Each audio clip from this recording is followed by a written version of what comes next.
안녕하세요. 이번에는 연소율에 대해서 공부를 해볼 건데, 연소율이랑 연소 속도랑은 같은 말입니다.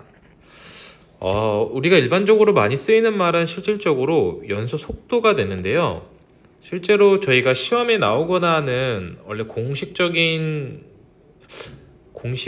하긴 좀 그런데, 우리가 원전이라고 말하는 책이 사실상 화재공학 원론인데, 그 원론에서는 연소율이라고 표현을 하기 때문에 율이라고 하는 게 좀 더 정확한 것 같습니다. 또는 뭐 SFP라고 하는, 우리가 이제 진짜 찐 원전이죠. 우리가 화재공학 원론이라는 건 그 퀸티얼이라는 그 박사님의 논문이 되는 거고, 근데 저도 아직 연소 속도가 더 입에 붙습니다. 엄밀히 따지면 우리가 말하는 연소 속도라고 하는 건 질량 감소 속도를 말해요. 그래서 우리가 애초에 이걸 번역할 때 매스 버닝 레이트라고 번역을 하고 있습니다. 그래서 이게 결국 무슨 뜻이냐? 우리가 가연물이 이렇게 불이 붙으면요, 얘가 계속 타잖아요. 그리고 요 검은색 요 부분을 우리가 가연물이라고 봤을 때, 결국 우리가 이 화재로 인해 발생하는 열 에너지라던가 또 연기라던가 이런 것들은 결국 여기 애초에 있던 이 가연물이 질량이 감소하는 속도에 따라서, 이 질량이 얼마나 줄어드냐에 따라서 그게 열로 바뀌기도 하면서 우리가 연기로 바뀌기도 하기 때문에, 우리가 연소, 또 엄밀히 말하자면 이 화재라는 거를 우리가 공부할 때 가장 중요한 요소에 한 손가락 3개 정도에는 뽑히지 않을까 싶습니다. 그래서 우리가 연소 속도에 대해서 공부를 해야 되는데요. 말 그대로 질량이 감소하는 속도이기 때문에, 이게 왜 속도 또는 율이라고 그러냐? 우리가 속도라고 하는 건 단위 시간당 얼마냐 갔냐가, 그러니까 이동했냐가 우리가 속도라 그러죠. 그렇기 때문에 질량이, 우리가 그람으로 하겠습니다. 질량이 시간당 얼마나 변했냐가, 줄어들었냐죠. 여기 감소 속도니까 결국 질량 감소 속도, 연소 속도가 됩니다. 그렇다면 우리가 단위가 그람 퍼 세크인 게 있고 그람 퍼 단위 제곱당 세크인 게 있어요. 사실상 여기 거의 같은 개념인데, 우리가 전체를 보느냐, 여기 딱 단위 면적만 잘라서 보느냐에 따라서 우리가 단위가 변하게 되는 거죠. 우리가 질량 감소 속도는 m이라고 표시를 하고 위에 이렇게 도트가 있습니다. 이제 제가 뭐 학원이든 인강이든 뭘 들을 때 가르치시는 분들, 강사분들께서는 너무 알고 계신 거라서 설명을 안 해주셨는데, 저한테는 이게 인터넷에서 찾기 좀 어려운 내용이었어요. 무슨 말이냐면, 이렇게 생겨먹은 애가 있고요, 이렇게 2개가 뭐 더 붙어있는 애들이 있어요. 이게 뭔지 설명을 안 해주시는데 좀 저한테 어려웠습니다. 우리가 일반적으로 유체역학에서는 이 도트를 많이 무시하는데요. 먼저 배워보자면, 우리가 얘 지금 질량이니까 질량에 다니는 그람이 될 거예요. 이렇게 변화해 보겠습니다. 근데 위에 만약 도트가 찍힌다면 단위 시간당이라는 뜻이 돼요. 즉 얘는 변화하고 있는 값이라는 거죠. 시간당 얼마다, 이렇게 내는 거고요. 우리가 얘를 도트라고 읽습니다. 그리고 이제 옆에 붙은 애들을 이제 우리가 프라임이라고 읽는데, 이 프라임은 우리가 뭐 엄밀히 어떻게 읽는 게 정식인지는 저도 잘 모르겠어요. 근데 우리가 프라임, 투 프라임, 3개는 그냥 3 프라임이라고는 안 하는데, 이 뜻이 뭐냐면, 다시 여기로 돌아와서 우리가 프라임이 하나 붙어 있다고 하면요, 프라임이, 얘는 뭐 그람이었죠. 색깔을 좀 이렇게 쓰면서, 단위 길이당이란 뜻이에요. 무슨 말이냐면, 프라임 한 개가 단위 길이당이기 때문에 프라임이 2개가 붙었다면 단위 면적당, 프라임이 3개가 붙었다면 단위 최적당이란 뜻이 됩니다. 즉 우리가 질량이라고 썼을 때 질량의 단위는 g이 되는데요. 여기에 도트가 붙었다면 per 시간이 들어갈 거고요. 여기에 2'이 붙었다면 per 제곱미터가 들어간다는 거죠. 즉 우리가 표기하고자 하는 이 데이터의 값이 우리가 시간당을 표현할 건지 단위 면적당을 보여줄 건지 이런 개념이라고 생각을 해주시면 됩니다. 그러면 질량 감소 속도는 우리가 일반적으로 m.2'이라고 적는데 결국 얘의 단위는 g/sec 제곱미터가 될 거예요. 그리고 우리가 이 감소 속도가 어떻게 결정이 되냐면 질량 감소 속도는 우리가 순연료라고 하는 도트 프라임, 얘도 결국 같은 개념이에요. 이 도트나 이 프라임이나를 우리가 기화열 또는 증발자멸이라고 하는 것을 나눈 값이 됩니다. 이게 무슨 말이냐면 우리가 기체에서의 질량 감소 속도를 말하는 게 아니고 일반적으로 우리가 질량 감소 속도를 말할 때는 고체나 액체에서의 속도를 말하는 경우가 많이 있습니다. 꼭 이래야 된다라는 건 아니에요. 이게 무슨 말이냐면 우리가 쉽게 말하면 우리가 이때까지 배운 것 중에 많이 반복했죠. 이제 이런 완전연소 방정식을 하나 써보겠습니다. 그러면 우리가 말하는 가연물이라는 건 이 부분이에요. 그리고 이쪽은 연소에 대해 발생한 생성물, 즉 결과값이 되는 거죠. 그러면 우리가 이 m도트라고 하는 건 이 가연물이 감소하는 정도를 말해요.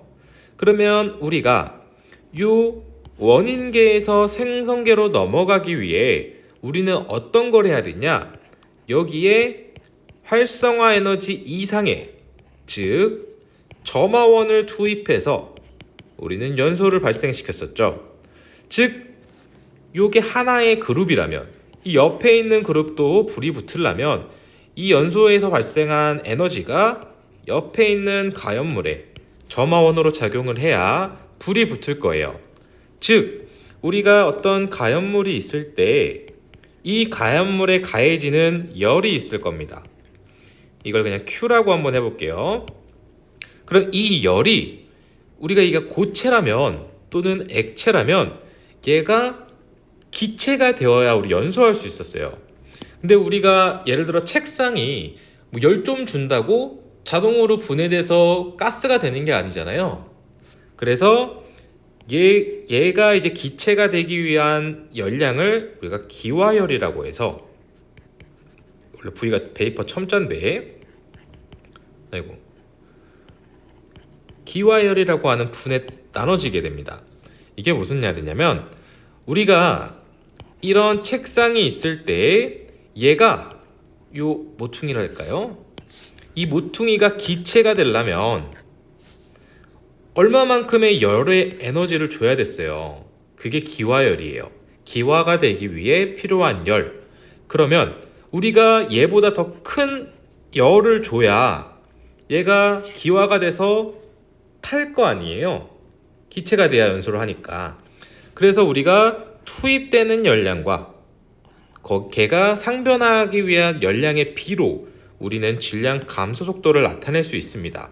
즉 얘가 얼마나 열을 많이 가하는지, 얘가 기체가 되기 위해 얼마나 열을 많이 필요로 하는지에 따라서 질량 감소 속도라고 하는 게 정해지는 거죠. 이해가 되시겠죠? 자, 그러면 우리가 이 Q에 대해서 한번 좀 더 알아보겠습니다. 이 Q는 순연료예요. 순연료라고 부르는데 우리가 열유라는 게 뭐냐면 쉽게 말하면 열의 흐름이라고 생각을 해주시면 돼요. 그리고 수는 순수하게 다 받은 열의 에너지를 말합니다. 무슨 말이냐면 우리가 어떠한 물질이 이렇게 그려볼까요? 물질이 있을 때 여기에 열을 가하게 되면 우리가 100이라는 열을 가했을 때 여기 가해지는 열이 100이 아니라는 거예요. 왜냐면 얘가 반사를 할 수도 있고요. 또는 투과를 할 수도 있고 가는 길에 손실이 될 수도 있을 거예요.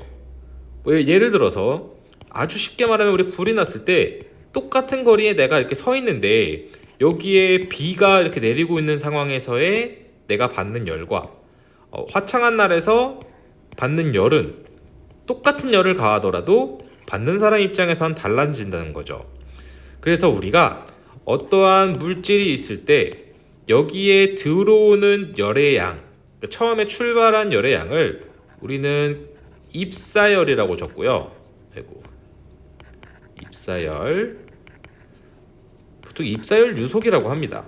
이것도 왜냐면 얘도 결국 단위 시간당 들어오는 열을 보기 때문이에요. 그리고 얘가 열을 받고 나서 그 열을 전부 가지고 있는 게 아니고 열은 다시 받으면 방사를 해요. 그래서 우리가 이런 것을 손실 연류속이라 그러고, 연류속, 얘는 Q 로스라고 한번 적어볼까요? 그래서 우리가 실제로 이 물질에서 온도가 상승하는 정도는 우리가 입사열 빼기, 그리고 손실 난 만큼 빼야 우리가 지금 여기서 규정하고 있는 순연류가 발생을 한다는 거죠. 얘네가 도트끼리라면 얘도 도트가 되는 거고, 도트가 아니죠. 프라임끼리면 2'을 다 안 찍으면 또 다 안 찍은 상태로 이루어지는 거죠. 자, 결국 한 번 더 복습을 해보겠습니다. 질량이 감소하는 속도라는 건 여기에 도트가 있으면 2'이 있으면 여기도 있어야겠죠. 기화열분의 순연류로 나타내게 되는데 얘가 결국 질량 감소 속도라 그러고, 연소율이죠. 이 질량이 감소하는 속도가 빠를수록 화재가 엄청 크다는 뜻이 되겠죠. 이거는 고정값이 아니고 계속 변화하는 값이에요. 화재가 진행됨에 따라서 질량 속도가, 감소 속도가 더 빨라지기도 하고 산소가 부족해지면 더 느려지기도 하는 거죠. 그래서 우리가 일반적으로 기본 베이스 정도 값은 알아야 돼요. 무슨 말이냐면 우리가 화재가 발생하게 되면 일반적으로 5에서 약 50g 단위 면적당 시간당이요 정도의 질량 감소 속도를 갖게 되고, 일반적으로 5g 단위 면적당 5g보다 낮은 질량의 감소 속도를 가지고 있다면 얘는 소염된다고 말을 합니다. 즉 불이 꺼진다는 거죠. 화염이 제거된다, 소거된다. 그리고 우리가 이제 고체를 했다면 고체, 액체 다 똑같아요. 이 식인데 우리가 개념적으로 약간 알고 가자는 거죠. 우리가 액체의 연소율을 한번 봐볼게요. 질량 감소 속도죠. 얘도 실질적으로 똑같이 결국 기화열과 순연류의 비가 됩니다. 근데 얘는 차이가 좀 뭐냐면 우리가 액체라는 건 고체는 다양한 형태를 가진 고체가 있겠지만요. 액체의 화재라는 건 일반적으로 어떤 용기 안에 들어있는 화재일 가능성이 많이 있습니다. 물론 뿌리고도 불은 나죠. 근데 이렇게 액체 용기에 있는 화재인 경우에는 우리가 여기 전체 최적을 우리는 V라고 할 거고요. 여기 위에 어차피 불이 붙으면 뭐 이렇게 용기만큼 붙겠지만 이 위에로밖에 열이 안 가해진다는 거예요. 물론 대류라던가 전도에 의한 열 전달도 있겠지만 복사에 의한 게 압도적으로 크기 때문에 복사열에 영향을 받는데, 뭐 물론 중진류는 좀 차이가 있지만 얘는 결국 열을 받는 면적이 A라는 거죠. 면적이 A, 그리고 이 자체의 에너지는 최적. 그래서 우리는 결국 액면이 강해요. 고체 같은 경우에는 질량이 어디가 탈지가 알 수 없는데 액체 같은 경우에는 결국 어디가 타든 위로 증발하면서 날아가든 연소되면서 날아가든 우리는 결국 이 액면이 점점 줄어들 거기 때문에 우리는 이 식은 일단 무시해 주시고 이것을 액면 강화 속도라고도 부른다는 거죠. 단위가 미터죠? 근데 만약 단위 시간당의 변화를 따지면 속도가 되니까요. 이렇게 보시면 되고, 기체는 사실상 질량 감소 속도라는 게 없어요. 왜냐면 우리가 기본적으로 메탄 같은 경우에 살펴보면 아까 보았듯이 우리가 완전 연소 반응식에서 결국 질량은 보존되어야 되기 때문에 화학 반응 전과 화학 반응 후가 같은 질량을 가지고 있어서 질량을 감소된다고 나타내기가 어려운 거죠. 근데 만약에 이 가연물이 메탄이 고체라면 얘가 중량을 달잖아요. 우리가 몇 킬로, 우리 사람으로 치면 몇 킬로그램이다. 근데 얘가 타면서 얘가 증발해서 연소돼서 날아감으로 인해 얘의 그람 수가 40g에서 35g, 30g 이런 식으로 화재가 발생함으로 인해서 중량이 점점 줄어든다는 거죠. 그래서 우리가 이것을 질량 감소 속도라고 하는 것입니다. 근데 사실 연소 속도란 말을 가장 많이 쓰긴 합니다. 이거와 관련해서 잘라서 하겠습니다. 열방출 속도도 배워야 되는데 일반적으로 연소 속도란 말을 가장 많이 쓰고 있긴 합니다. 오늘도 감사합니다.